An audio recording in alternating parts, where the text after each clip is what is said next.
Chers amis, bonjour. Aujourd'hui, tout est question de joie. La joie. Qu'est-ce que la joie? Pourquoi la joie? Quelle est l'importance de la joie dans notre vie? Voilà ce sur quoi j'aimerais bien que l'on discute.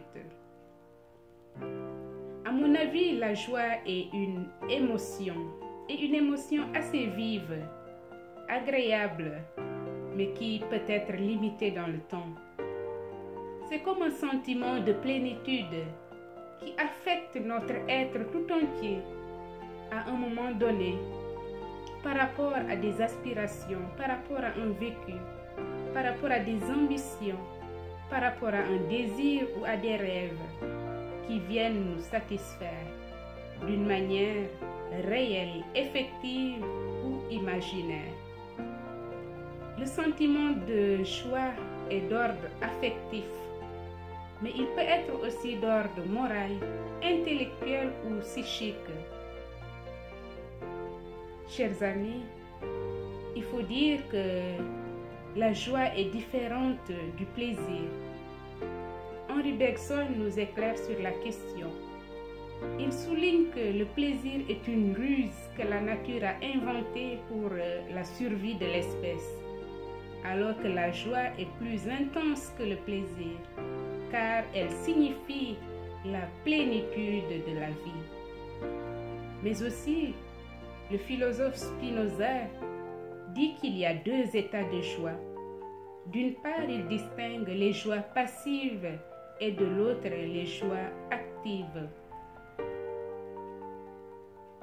Les joies passives, elles, sont erronées parce qu'elles ne correspondent pas à la vérité. Quant aux joies actives, elles sont adossées à une connaissance juste du réel. Dans La puissance de la joie, un beau livre que je vous conseille, Frédéric Lenoir se pose une question. Existe-t-il une expérience plus désirable que celle de la joie? Chers amis, plus intense et plus profonde que le plaisir, la joie est concrète. Elle est manifestation de notre puissance vitale. Elle ne se décrète pas. Par ailleurs, on peut l'apprivoiser, la provoquer et la cultiver.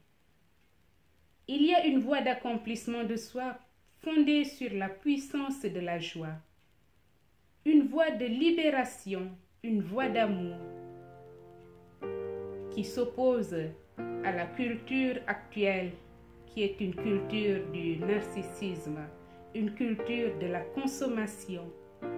Nous pensons que paraître rend joyeux, consommer à outrance rend joyeux, ce qui n'est pas toujours vérifié. En opposition avec cette culture de notre temps, Frédéric nous invite à une culture de la joie, à une sagesse de la joie qui assume toutes les peines de l'existence, ou mieux qui les embrasse pour mieux les transformer. Une question qui nous habite est celle de savoir comment défendre cette joie dans la période sombre que nous vivons. Oui, c'est juste. Dans des périodes difficiles comme celles que nous vivons, il est bon de cultiver et de défendre une joie. Les circonstances de la vie, je veux parler de la guerre, du terrorisme, des maladies, des pandémies, travaillent à généraliser la peur. Dans de pareilles situations, la meilleure chose que nous avons à faire, c'est de cultiver une joie de vivre, comme nous le disent Spinoza et Nietzsche. Car la joie est le signe d'un accomplissement humain, d'un accomplissement de quelque chose que nous possédons au fond de nous-mêmes, la puissance vitale. Quand on est dans la joie, on se sent exister et on se sent être réellement. En l'occurrence, en agissant ainsi, nous nous opposons à cette logique de mort qui nous submerge dans le monde d'aujourd'hui. c'est comme un acte de résistance individuelle et collective. Mais comment cultiver la joie? Alors, comment cultiver la joie? On peut cultiver la joie en créant autour de soi un climat favorable, un état d'esprit, un sentiment de paix intérieure. On peut par exemple être attentif à tous les petits plaisirs de la vie, être présent à ce que l'on fait, vivre l'instant présent, développer des qualités de présence aux autres, savourer les bons moments de la vie simplement. Je suis d'accord, ce n'est pas toujours facile, comme le dit d'ailleurs le philosophe Clément Rosset. Mais le grand paradoxe de la joie est qu'elle peut être présente malgré toutes les souffrances de la vie. Elle peut nous tomber dessus comme une grâce. On a besoin parfois de bouffées d'air.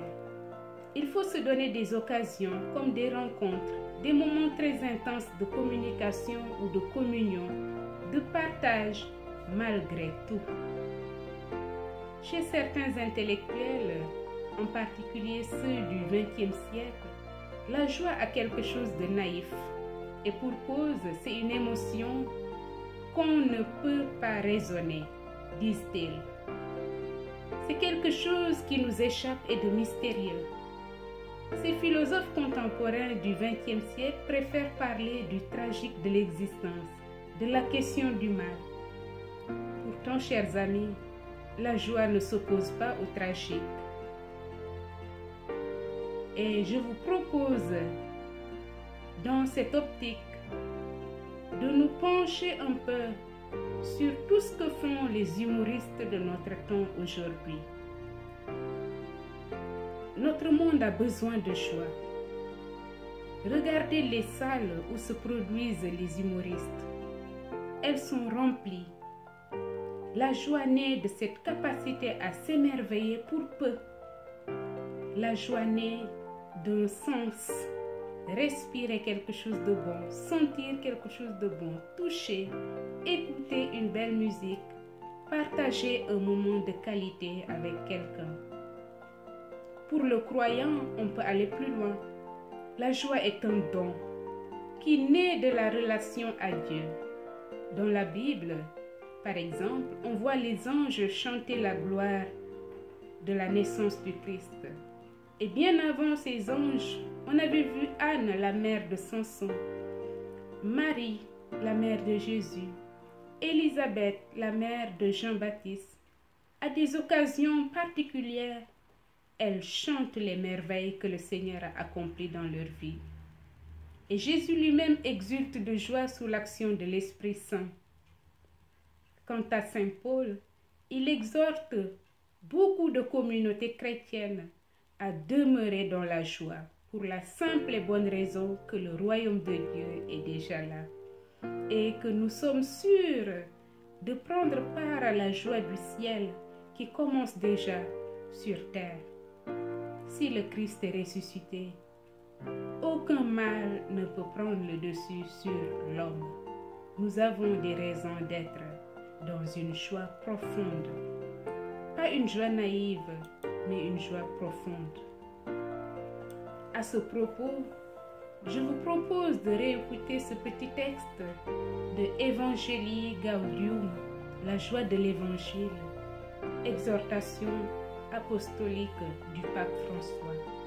Le grand risque de notre monde d'aujourd'hui, avec son offre de consommation multiple et écrasante, est une tristesse individualiste qui vient du cœur bien installé et avare, de la recherche malade de plaisirs superficiels, de la conscience isolée.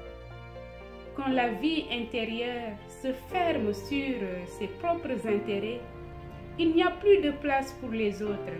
Les pauvres n'entrent plus. Même les croyants courent ce risque. Certain est permanent. Beaucoup y succombent et se transforment en personnes vexées, mécontents, sans vie. Ce n'est pas le choix d'une vie digne et pleine.